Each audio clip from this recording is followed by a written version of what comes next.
Hey y'all, it's Jake from Full Access, and today I'm here to show you how to fix your junk, okay? Now I've been in here cutting and grinding and working on that there car, but I'm going to show you today. Wait, hold on, click that like and subscribe button because it's really important to YouTube, so you got to do that. But anyways, today I'm going to show you how to fix your fuel tank pickup so your gas gauge reads right. I know you reckon you know what I'm talking about. And then we're going to be, damn man, the chicks keep calling me, man. Anyways, so then you got we got these new fuel socks, fuel filters. You need to be putting these in. The stock ones are problems, so these are going to be real good. And I reckon it's probably going to save you an engine because, you know, you need fuel. So I can't keep going. Anyway, so today we're going to show you how to fix this gas tank. We are going to show you how to change out your filter. We're going to show you the inherent little problems with the tank. And right now I'll start with that. So the first thing you notice is the shape of the tank. This is actually a KRX 1000 tank. We got it out on the table because we're working on the race car. But you're going to notice the profile underneath it. It is pretty flat. A lot of people think it has some really weird big humps and stuff. It doesn't. The only hump is over here, as you can see. So if the fuel's in here, it actually cannot come up over this hump. And that's why people say, and it's on the website, yank left. If you can yank left, then you can basically get that fuel to kind of slosh back over into the fuel pickup. Now your fuel pickup is dead center right here. So right now, what I'm gonna do is kind of tear into it and show you how to change it. By the way, this is our fuel filter sock kit. You'll see the difference between the stock ones and stuff, but I'll just jump right in it. So the first tool you need is an 8mm socket. Well, I should say, because this tank is clean, I didn't show you the first step. Always clean everything here. You don't want any dirt, dust, debris, anything even around the edges. You don't want to drop it into your gas tank. So you want to blow everything out. Get it all cleaned up. Mine's already a little bit clean. This car had pretty much no mileage on it.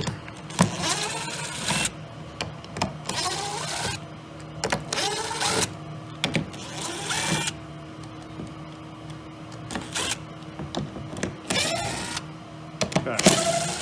Now the next thing you're going to want to notice is you have two little dowel pins that give you alignment here. You have a white one on the fuel pump, and then you're gonna have a black one on the tank. So this ring can only go on one way, and that is what sets your actual alignment for the fuel pump. So next thing you want to do, slowly just pick it up, twist it, and take it out. Try not to make a huge mess.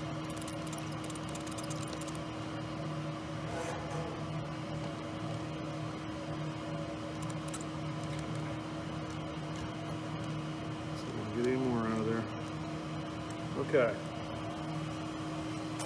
All right, so one of the first things you're going to see immediately is why the fuel gauge reads incorrectly.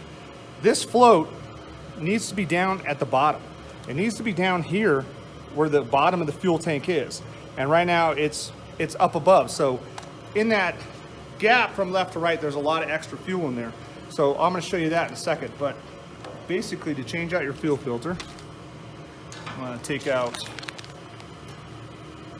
fuel filters. So we give you guys two of these, and it is actually really good practice to come in and change these out about every 6 months.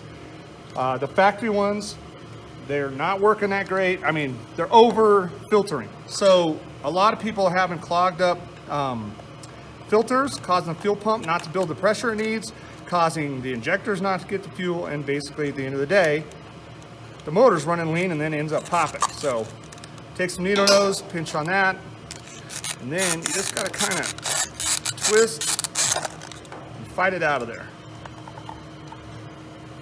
This is the factory fuel sock. Basically, you're just gonna twist here and take that off of there.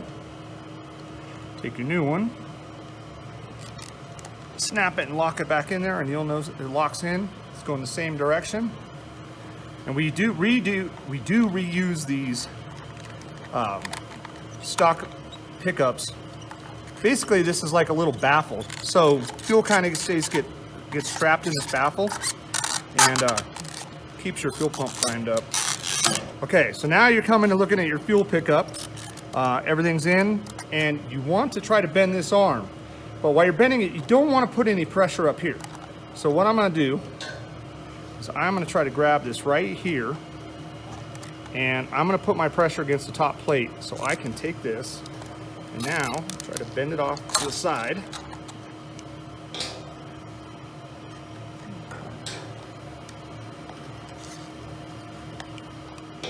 Okay, we're going to edit that out, so keep recording, but okay, so there. Now you see it's back on here and it's all locked on. So now we're going to adjust the fuel gauge.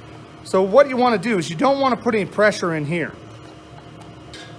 So what I like to do is try to just pinch it right here, keep your pressure down, and then try to, well, let me move my hands. A little hard with the camera. And I'm going to try to bend it off like that a little bit. Okay, I'm going to try to get a little bit more. And again, try not to put the leverage back here. I'm trying to put all that leverage into my vice grips, which, as you can see, is pretty tough to do. And the next step here, I just want to bend this down. I said vice grips. I meant needle nose. But that's it. As you can see now, that fuel pickup is reading to the very bottom of the tank, just the way it should be, and now you'll get full leverage for it to go all the way up and down, and that'll read full tank. So this thing's done and ready to put back in.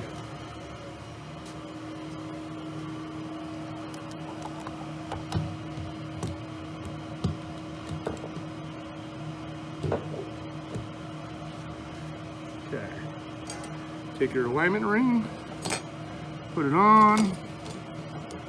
And your tank may be marked too with the marks like ours is, but it looks like at the factory somebody put like a white paint mark just to keep it going or to keep it aligned, but it does have those dowel pins, so it makes it real simple.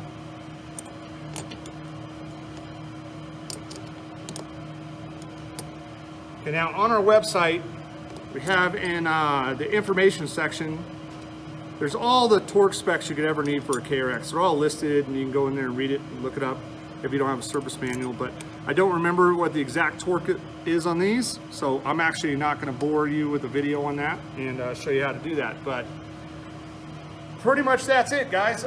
Change your fuel sock, your fuel filter every 2 months or every 6 months. Do it twice a year. Our kits are really inexpensive, and they're a savior. They're going to save your motor and everything else. That is how you get your gas gauge to read more accurately, because everybody has that issue. Seems to be the average is about 110, 11, 15 miles in the KRX on average riding, but most people I think are seeing 70 to 80 miles and thinking they're dead empty. This will help you with that, and it will definitely make your gas gauge more accurate. So again, please click that like and subscribe if you like it, and I'll see y'all later. Wait, I forgot.